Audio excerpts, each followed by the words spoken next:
Hello friends, I hope कि आप लोग बिल्कुल ठीक होंगे। आज मैं आपके साथ एक हकीकत पर मबनी नाकाबिले फरामोश वाक़या शेयर कर रही हूँ। तो आइए सुनते हैं। मोबाइल फ़ोन पर जब मेरी छोटी बहन जोहा ने रोते हुए ये अल्फाज अदा किए, शाहबाजी जल्दी चली आइए, मंसूर भाई की तबीयत फिर बहुत बिगड़ गई है, तो ये सुनते ही मैंने अपनी 7 साला बेटी दुआ को साथ लिया और मोबाइल फ़ोन पर अपने शौहर हुसैन को अपने अब्बा जान के घर जाने की इत्तला देकर घर से निकल पड़ी। मंसूर हम 8 बहन भाइयों में सबसे छोटा और हम सबका बहुत प्यारा भाई था। वैसे तो मुझे अपने चारों भाई बहुत ही अजीज हैं, लेकिन मंसूर की अहमियत इस लिहाज से भी बहुत ज्यादा थी कि वो हम बहनों का बहुत ख्याल रखने वाला, हमारे दुख सुख में काम आने वाला और हमसे बहुत मोहब्बत रखने वाला इंसान था। सिर्फ हम बहनों से ही नहीं, वो हमारे बच्चों से भी बेहद मोहब्बत करता था। यही वजह थी कि मेरे बच्चे उसे अच्छे मामू कहकर बुलाते थे और उसका नाम ही अच्छे मामू रख दिया था। लेकिन अल्लाह जाने हमारे इस प्यारे भाई को किस दुश्मन की नजर खा गई कि वो कैंसर जैसी मोजी बीमारी की जद में आ गया और अब सिर्फ 23 बरस की उम्र में अपनी जिंदगी के आखिरी चंद दिन इस दुनिया में तड़पते हुए गुजार रहा था। यही वजह थी कि उसकी तबीयत का सुनते ही हम अपनी जिंदगी की तमाम तर मसरूफियात को पसे पुश्त धकेल कर उससे मिलने चले आते थे। अल्लाह बेहतर जानता है कि कैंसर जैसा लाइलाज मर्ज हमारे प्यारे भाई को कैसे लाहक हुआ, लेकिन कुछ लोगों का ये कहना कि ये किसी दुश्मन के करवाए गए काले जादू का असर है, जबकि मेरे कज़न अदनान का ये कहना था कि मंसूर ने अपनी जान पर यह अज़ाब खुद मोल लिया है। और अपनी इस बात की वजाहत करते हुए अदनान ने बताया कि एक दिन मैंने मंसूर से कहा, मुझे अपने वालिद की कब्र पर फातिहा पढ़नी है, ज़रा मेरे साथ कब्रिस्तान चलो।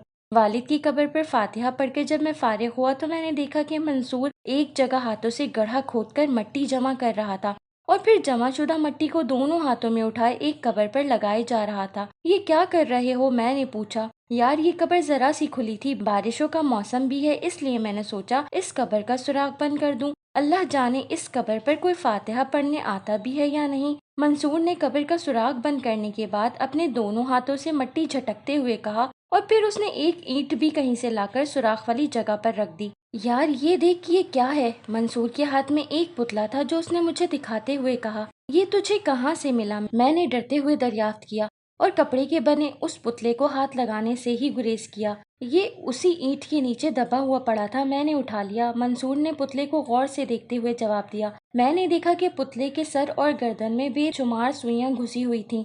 मेरी मानो तो फौरन इस पुतले को कहीं फेंक दूं या उसी जगह रखा हो जहां से उठाया है। इस किस्म के पुतले बनाकर उन पर काले अमलियात किए जाते हैं और फिर कब्रिस्तान में दबाया जाता है, और ऐसा करने से जिसके लिए ये जादू कराया जाता है वो अजियतनाक तकलीफ में मुब्तला हो जाता या फिर मौत की वादी में पहुंच जाता है।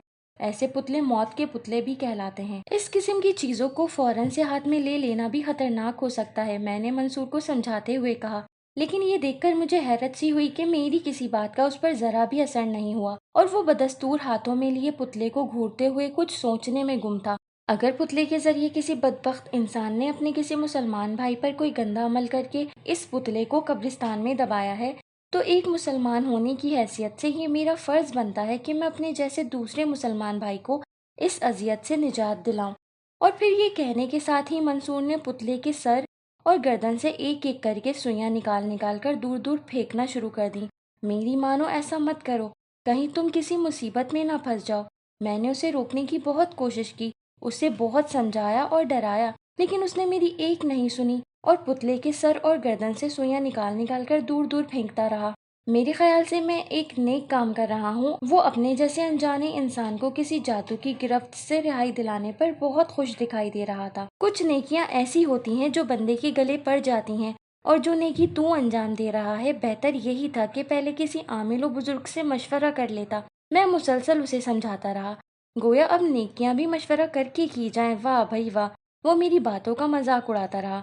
मैंने बेहतर यही समझा कि मैं ही चुप अख्तियार कर लूं और जो वो कर रहा है उसे करने दूं। पुतले के सर और गर्दन से तमाम सुइयां निकालकर फेंक देने के बाद उसने अपना जूता उतारकर पुतले के वजूद को भी पीट डाला। खुश हो जा मेरे अनजान दोस्त, मैंने तुझे काले जादू से निजात दिला दी, उसने जरा जोर से कहा और मुझे वापस चलने का इशारा किया। बज़ाहिर ये वाक़या यहाँ खत्म हो जाता है, लेकिन दर हकीकत इसी दिन से मंसूर की जिंदगी एक अजियतनाक मोड़ लेती है। इस वाक़ये के चंद ही दिनों बाद मंसूर गर्दन की शदीद दर्द में मुब्तला हो जाता है اور اس کی یہ تکلیف بڑھتے بڑھتے اس حد تک بڑھ جاتی ہے کہ اس کے لیے راتوں کو گھنٹے بھر کے لیے سونا بھی ناممکن ہو کر رہ جاتا ہے۔ اور آخرکار ہماری سماعتوں تک یہ بری خبر پہنچتی ہے کہ منصور کو کینسر ہو گیا ہے۔ ابا جان کے گھر پہنچ کر میں نے دیکھا کہ میرے پیارے بھائی کا پورا چہرہ سوج کر فٹ بال ہو چکا تھا۔ سر اور خصوصاً گردن کے ناقابل برداشت درد سے وہ ماہی بے آپ کے مانند تڑپ رہا تھا۔ امی ابو اور دوسرے بہن بھائیوں کی آنکھوں کے کنارے نمکین پانی سے لبالب بھرے ہوئے تھے۔ مجھے بھی اپنے پیارے بھائی کی یہ حالت دیکھ کر رونا آ گیا۔ کچھ دیر بعد اس کی حالت ذرا سنبھلی تو ہم چاروں بہنیں یاسین شریف پڑھنے بیٹھ گئیں۔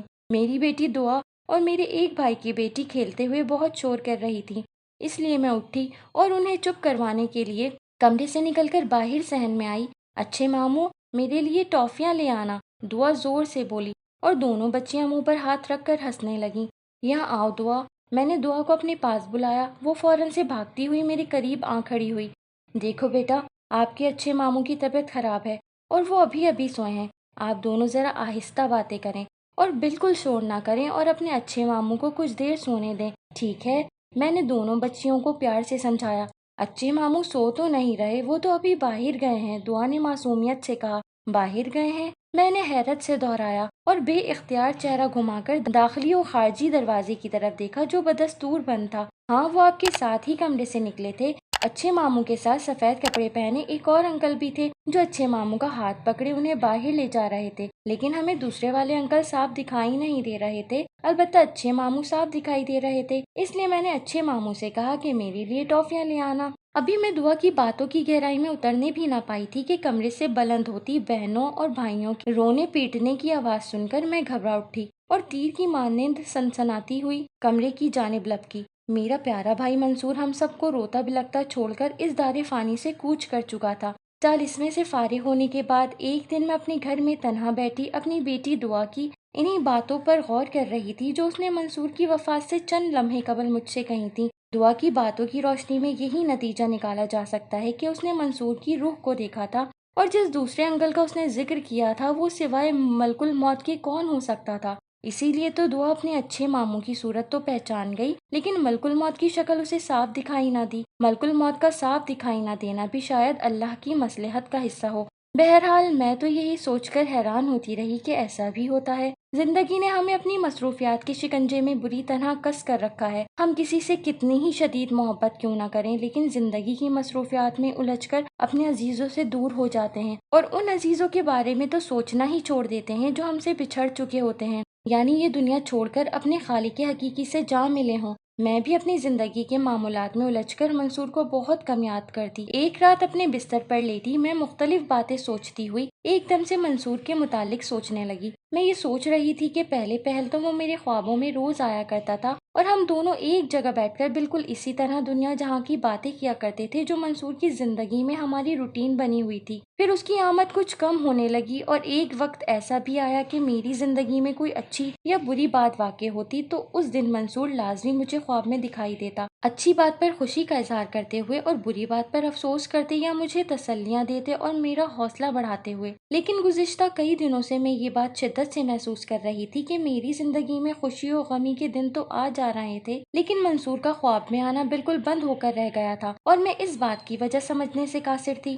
میں شروع سے اپنے دل کی ہر بات اپنے اسی بھائی منصور سے کرتی آ رہی تھی اور میری یہ عادت آج بھی برقرار تھی۔ فرق صرف اتنا تھا کہ اب منصور کا میرے خوابوں میں آنا بالکل بند ہو گیا تھا۔ کیا بات ہے بھائی، بہن کے پاس آنا کیوں چھوڑ دیا ہے؟ کیا مجھ سے ناراض ہو؟ میں بے اختیار زور سے کہہ اٹھی۔ ایک خوشی کی خبر یہ ہے کہ چچا علی کی بیٹی رضوانہ کی شادی ہو رہی تھی، تمہیں یاد تو ہوگا ہم رضوانہ کی شادی کے لیے کس قدر دعائیں مانگا کرتے تھے۔ آخرکار اللہ نے ہماری دعائیں قبول کر لیں۔ کل رضوانہ مایوں بیٹھ رہی ہے، کاش تم بھی ہوتے اور اسے رخصت ہوتے ہوئے دیکھتے۔ میں ایک دم سے اداس ہو گئی۔ اسی قسم کی باتیں سوچتی اور دل میں منصور کو مخاطب کر کے ساری باتیں کرتے ہوئے میں نیند کے گہرے سمندر میں ڈوبتی چلی گئی۔ دوسرے دن میں نے اپنے کپڑے، جوتے اور زیورات کی پیکنگ کی اور رضوانہ کی شادی میں شرکت اور قیام کے ارادے سے اپنے شوہر صاحب کو کچھ ہدایات دے کر رضوانہ کے گھر روانہ ہو گئی۔ رضوانہ میری بہت اچھی دوست بھی تھی۔ वो मुझसे सिर्फ 2 साल छोटी थी। मेरी शादी को 15 बरस गुजर चुके थे और उसकी अब शादी हो रही थी। रिजवाना की माँ का ये कहना था कि उसके रिश्ते या शादी की उनके दुश्मनों ने बंदिश करवाई थी,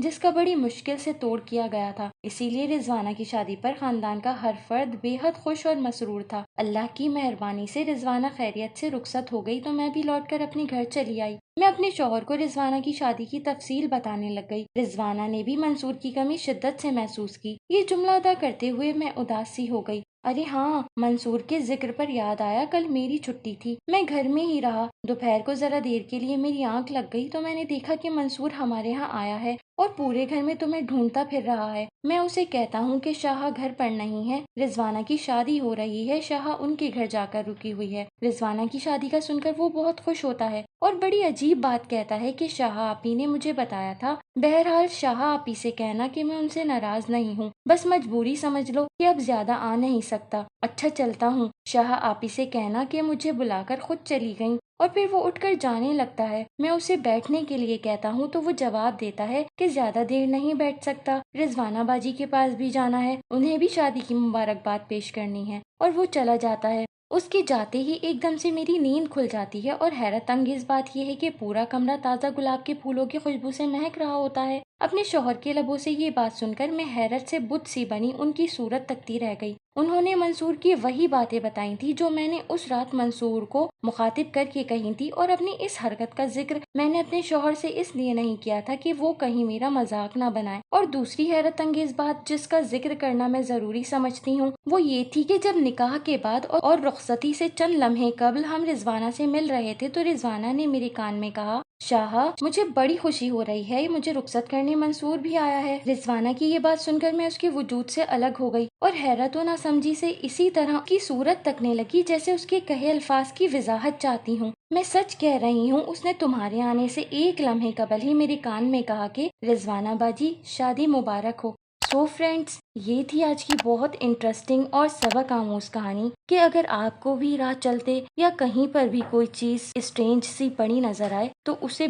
बिल्कुल मत उठाइए, क्योंकि आप अपने प्यारों के लिए बेहद कीमती हैं। अब मुझे दीजिए इजाजत, मिलते हैं नेक्स्ट टाइम एक न्यू हॉरर स्टोरी के साथ। Bye bye.